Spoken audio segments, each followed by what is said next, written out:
അഭിമാന നിമിഷങ്ങൾ സമ്മാനിച്ചു. ഇന്ത്യ ഏറെ വളർന്നു. ശാസ്ത്ര സാങ്കേതിക വിദ്യകൾ, വിദ്യാഭ്യാസം, ആരോഗ്യം, കായികം, വാണിജ്യം എന്നിവയെല്ലാം ഇന്ത്യ ലോകത്തെ അഭിഷേകിക്കുന്നു. അഹിംസയിലും സ്വാതന്ത്ര്യത്തിലൂന്നിയ സ്വാതന്ത്ര്യമാണ് നമ്മുടേത്. എന്നാൽ നമ്മുടെ നാട്ടിൽ കൊലപാതകങ്ങളും അഴിമതികളും സ്ത്രീധന മരണങ്ങളും തുടർക്കഥയാകുമ്പോൾ യഥാർത്ഥത്തിൽ നമുക്ക് സ്വാതന്ത്ര്യമില്ലാതാകുന്ന സാഹചര്യത്തിലേക്ക് നാം കടന്നു പോകുന്നുണ്ടോ എന്ന ചോദ്യം നമുക്ക് മുന്നിൽ ഉയരുകയാണ്.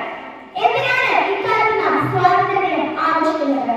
ഓർമ്മിക്കാൻ വേണ്ടി മാത്രമല്ല, പുതിയ ദിശ കാണാനും പുതിയ ഇന്ത്യയെ പടുത്തുയർത്താനും കൂടി വേണ്ടിയാണ്. ജാതിമത രാഷ്ട്രീയ സംഘടനകൾ, മദ്യം, മയക്കുമരുന്ന് എന്നിവയുടെ വർദ്ധിച്ച ഉപയോഗം, ആത്മഹത്യകൾ, ആൾക്കൂട്ട കൊലപാതകങ്ങൾ എല്ലാം നമ്മുടെ അന്തസ്സിനെ കലക്കം ചാർത്തിക്കൊണ്ടിരിക്കുന്നതാണ്.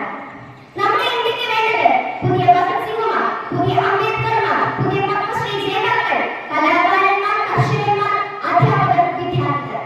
അതെ, സ്വപ്നം കാണാൻ, ആ സ്വപ്നത്തിൽ നിലകൊള്ളാൻ ധൈര്യമുള്ളവർ. സ്നേഹവും ഐക്യവുമാണ് നമ്മുടെ രാജ്യത്തിന്റെ ഏറ്റവും വലിയ ശക്തി.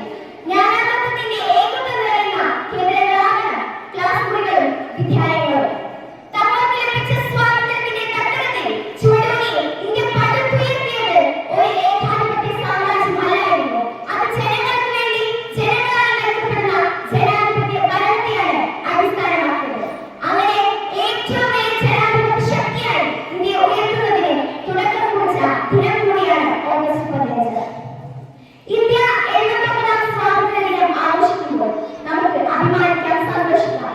തങ്ങൾക്ക് ലഭിച്ച സ്വാതന്ത്ര്യത്തിന്റെ തട്ടത്തിൽ ചുവടുകൂടി ഇന്ത്യ വലിയൊരു സാമ്രാജ്യത്തിനെ പടുത്തുയർത്തി. അമേരിക്കയുടെ മുൻ പ്രസിഡന്റായ ജോൺ എഫ് കെന്നഡി പറഞ്ഞതുപോലെ, രാഷ്ട്രം നിങ്ങൾക്ക് വേണ്ടി എന്ത് ചെയ്തു എന്ന് നിങ്ങൾ ആലോചിക്കാതെ രാഷ്ട്രത്തിന് വേണ്ടി നിങ്ങൾക്ക് എന്താ ചെയ്യാൻ സാധിക്കും എന്ന് നിങ്ങൾ ആലോചിക്കുക. അതെ പ്രിയമുള്ളവരെ, നമ്മുടെ ഭാരതത്തോടുള്ള പൂർണ്ണ സ്നേഹവും വാക്കുകളിൽ നിന്ന് പ്രവൃത്തികളിലേക്ക് കടന്നു വരണം എന്ന ആഹ്വാനത്തോടെ നിർത്തുന്നു. നന്ദി, നമസ്കാരം, ചെയ്യുന്നു.